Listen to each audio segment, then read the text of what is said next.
Good morning, ladies and gentlemen, and welcome to this episode of The Dan Dawson Show. So, today I want to talk to you about that friend you have that always talks politics but never votes. I was always under the understanding if you don't vote, you don't get to complain. At least you shouldn't complain, but I say it all the time. Look at what happened in the NBA.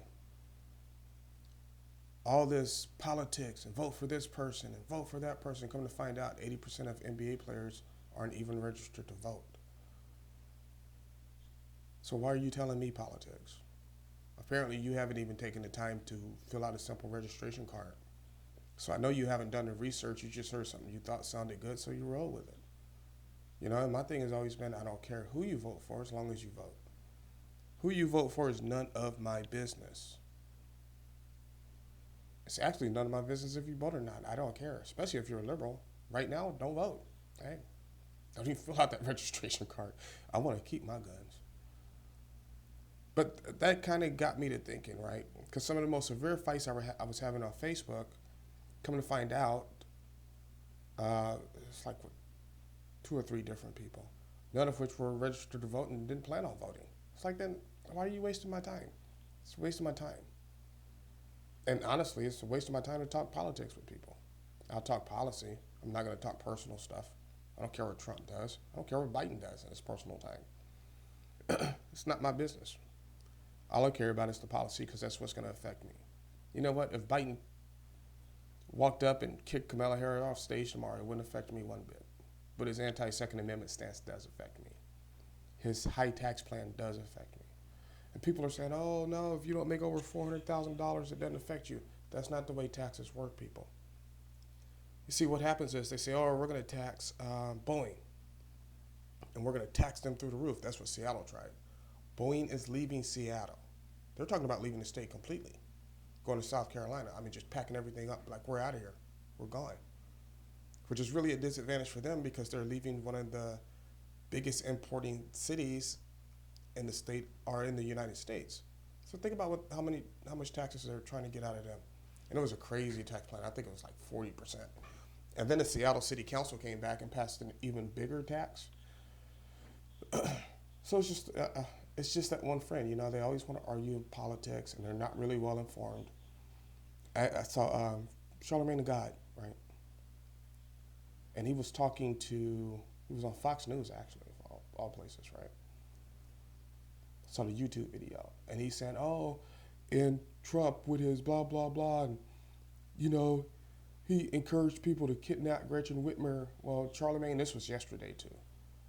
Charlemagne, you're uninformed. And that's really a shame because you are a public figure. Whether you want to admit it or not, you're a reporter. You're in the business of reporting the news. So for you not to know that militia was made up of BLM, Bernie boys, and anti-Trumpers that were going to kidnap Gretchen Whitmer, then that's really sad. But the bottom line, at the end of the day, they were all Antifa. So it doesn't matter if you're right or left. If you're in leadership, Antifa wants you out.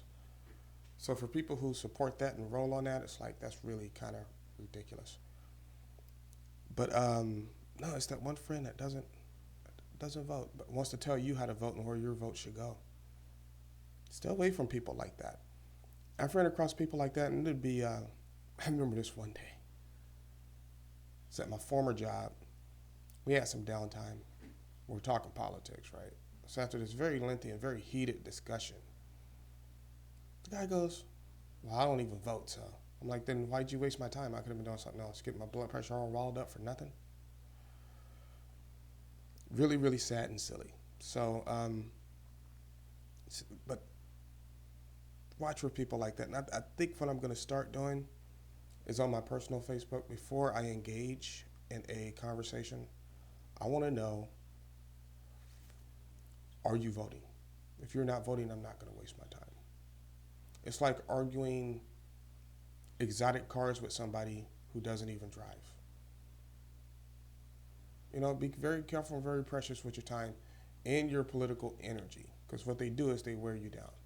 All this blah, blah, blah, blah, blah, and then you're worn down. And then somebody who actually votes, whose mind you may be able to change based on the policies comes along, you don't even have the energy to restate the policies. You don't even have that energy. So I don't know. What do you guys think about people who want to argue politics but don't vote, don't understand the issues, and only read one type of news, whether it's left wing or right wing? I've been having a lot of luck reading these little, the one offs, Project Veritas, stuff like that, you know, Tim Pool, stuff like that, that aren't mainstream media. I'm really kind of liking what they're putting out there because they're kind of sticking to the subject, saying what the issue is. When CNN, MSNBC is not, let's face it, Don Lemon stopped being a news reporter years ago, years ago. You know, even though I do like how he loves telling black people what's black and stuff like that. Sometimes I like when him and Chris Cuomo get into it. When Chris just tells him he's flat out wrong about stuff. It just happened the other day. It was hilarious. But yeah, no, I don't have time, and it really gets annoying because I find they're the ones who post the most about politics, and they don't even vote. So let me know what you think in the comments below. Stay away from people that don't vote and want to discuss politics all the time because they're not even subject matter experts. Watch who you're listening to out there. That's why one thing you'll notice is when I come on with and I have this new article, I read you the article verbatim. You know, I'm not just say, oh, this happened and this person did this. I read you the article to see, and I give you the source. That way you can follow up for yourself if you want to. That way you're informed. I want my listeners and my viewers informed because if you have to go out there and do a political debate, I want you to know where you're getting your information from. So, thank you for watching this episode of The Dan Dawson Show. Like, subscribe, share, do what you got to do.